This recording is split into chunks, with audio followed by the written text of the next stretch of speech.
Flash. The media and eco-doom mongers are up in arms about the looming drought expected to be declared across parts of Britain tomorrow. But often buried is the fact that droughts are relatively common weather events that have been occurring for decades. According to the Environment Agency, severe droughts were recorded as far back as the 1930s and 20s and even the 1880s. Our last was declared pretty much on schedule in 2018. We survived that and we will do again. Thankfully, not everyone has bought into this eco-friendly version of Project Fear.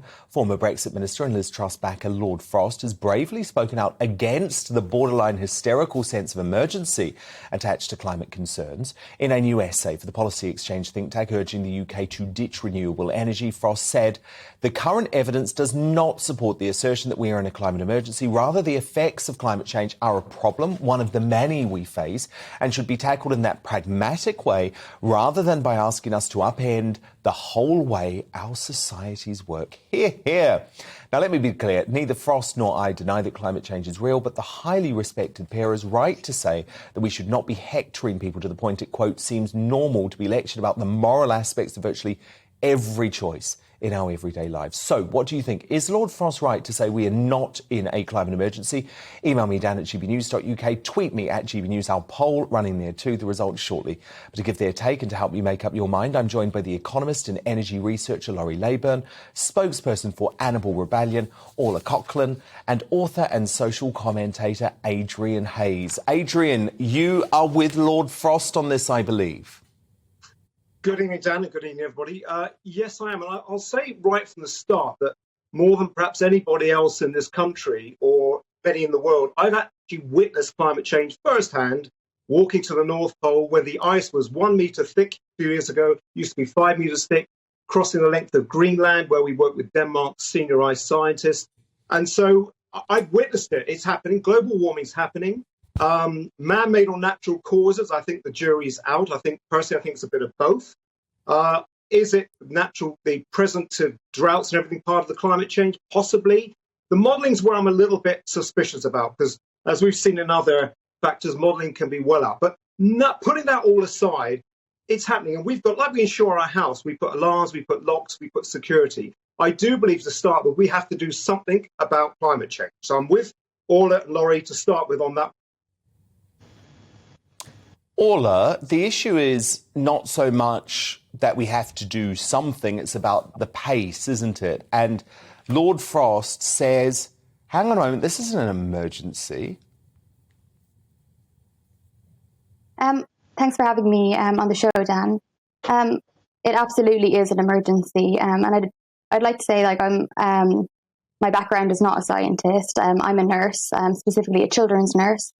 And I'd like to say that I think the general public can understand that we are in a crisis. All we have to do is look towards the most recent IPCC report. And for context, the IPCC report is 234 scientists, the top scientists of different countries around the world, coming together and looking at 14,000 different studies. It's not one study, it's not a couple of studies. And as you said, you think that the jury's out on this, but this IPCC report has said very clearly that this is a code red for humanity. I know, for David King, I mean, look, I'm a bit older than you, but in reality, Orla, for my entire life, the UN have been issuing these doomsday warnings. They started in the 70s. It continued when I was growing up in the 80s about the ozone hole, which is now, by the way, pretty much closed. Is it not a bit, Orla, like the Great Barrier Reef? It's going to be destroyed. And actually, when people dig down and actually look at the evidence, it's in better shape than it has been for 30 years. Well, this is what I'm saying. This is 14,000 scientific studies that have accumulated together. It's not just one study, it's not two studies, it's not one thing. This is 14,000 studies that are saying that it is a code red for humanity, that we need to find solutions urgently. And Sir David King, who's the ex-chief scientific advisor of the UK, has said last year that we have 3 to 4 years to determine the future of humanity. That's this year, 2 to 3 years. And I've been saying that for the past 30 or 40 years. That's reality. Laurie, you are not with Lord Frost on this. No, and can I just say that to take some of the points that have just been discussed, there is a graph in the latest IPCC report that shows that it is a result of human activity. I mean, the science is now so advanced now that we can actually identify that it is almost exclusively a result of human activity that we're facing this global temperature rise. That question is now closed. It's done. We are very advanced with the science here. The second thing to say is that the IPCC is slightly separate to what you're calling the UN there, right? This is a report, a body that brings together the best available science, as we were just hearing, okay?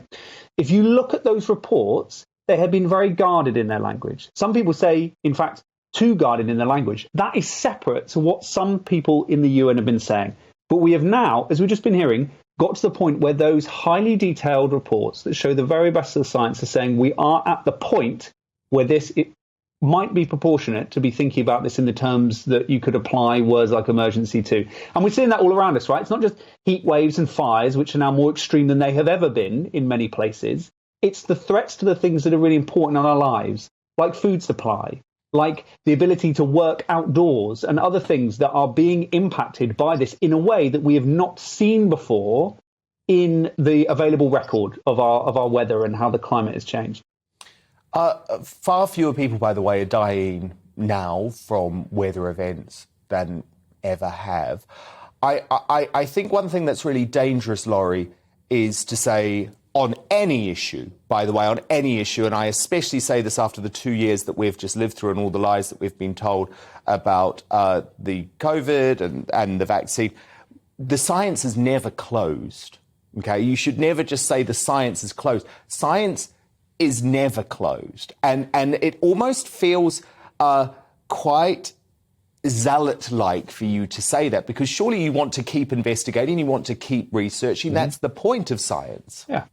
Yeah, and I strongly agree with that. I don't think there ever will be. I agree. The science should never be described as closed. No, I said there is one question, which is this caused by humans, that is largely closed. In the same way that if you went out and you smoked 100 cigarettes a day for your entire life, and then you got lung cancer, the science that we have will make a link between that smoking activity and then the illness that you have then got, right? Yeah. So but the question is, from Lord Frost, though, is actually not questioning that point about whether the climate is changing. It's about whether we're in an emergency, whether ordinary folk should have to give up eating meat, should have to give up flying. Because, Orla, that's what your group wants, right? The Animal Rebellion. Can we just be clear about this? You think that there should be no farming of animals in the UK, no consumption of meat, right? No foreign travel on planes whatsoever. Yeah, so we're a group that are campaigning towards a plant-based future. And our demands are that the government support farmers and the fishing communities in transitioning to a plant-based food system. And in doing that, we're also asking the government that they will rewild all of the freed up land that will come from this plant-based future, and that we will have a bigger program of wildlife restoration and ultimately carbon drawdown. Have you seen the study today, by the way, Orla, that I spoke about at the top of the show? It's a Leeds University study over the past 20 years of 26,000 women, showing that they're far more likely to have serious hip breaks later in life if they're on a plant-based diet. Do you have any evidence that an all-plant-based diet is actually safe for humans? Absolutely. The World Health Organization has said that a plant-based diet is healthy for all stages of life. Oh, well, if they say it, I certainly don't believe it. I'm not finished. Sorry, I'm not finished. And we also know that a plant-based diet is reducing heart attacks, it's reducing stroke, and it's a massive reduction to obesity. Okay. So, and heart attack is the leading cause of people. Adrian Hayes, you've obviously listened to all of that. What do you want to come back on? Firstly, I don't, Laurie, with respect, the science is never settled. I'd say that. There is a big volume of scientists who don't disagree with this, but they've been cancelled. That's the first thing. Secondly, I think we need to redefine the English language. What is an emergency and a crisis, a catastrophe? Yeah. I've seen global warming. Yes, I agree with. Climate change, yes. But climate crisis, climate emergency, climate catastrophe means it's happening imminently. I believe we've got time. But the biggest thing, and this is where I really do stress, the problem when you obsessed. We face many risks in the world, from asteroid collision to nuclear war to food resources to population. When you obsess on one single risk, And when you look at one single issue within that risk, carbon dioxide, a life-giving gas, and when you look at one solution, net zero, you're in danger economic impacts, which we will know very well about this year, society impacts, but also, this is why I really stress, environmental impacts. I'm personally far less worried about carbon dioxide emissions in the air as I'm with nitrogen oxide, sulfur dioxide, lead pollution, all these other pollutants that are killing 5 to 10 million people today. I'm more worried about the pesticides and chemicals that big food corporations put in our food, leaking into our rivers, that water companies, raw sewage putting into our rivers, killing all wildlife, what chemical companies are putting into our lakes, our oceans, our rivers, our seas, our plastics in the ocean, our resource depletion to pay for all of our data requirements, to pay for our EVs, to pay for our windmill blades, resource depletion, deforestation, farmlands, 3 billion plastic masks in the ocean, overfishing with mass trawlers with spotter planes just decimating all these fish things. These are bigger problems, and none of these were caused by climate change. These are caused by human. And yet I don't see Extinction Rebellion protesting on the streets of Jakarta about deforestation. I don't see animal welfare rights lobbyists protesting about all the chemicals in our food and pesticides. Now, I don't see any of these protests taking place. These are the real crises that I believe we need to solve. And this is far more important than climate change, where we've got many decades to resolve. Lots of great points there, absolutely. And Orla, I guess that's something that I really want to second from Adrian and get you to pick up on. For me, it's the language. I mean, you might be surprised to know, Orla, I'm an environmentalist. I've been an environmentalist since the 80s. I grew up in New Zealand. But because of the way that I was terrorised, actually, as a child by folk like you who were telling me that I wasn't going to be around in 20 years' time because of the ozone hole. I'm incredibly angry with the rhetoric that you use. And it is wanting to terrify kids.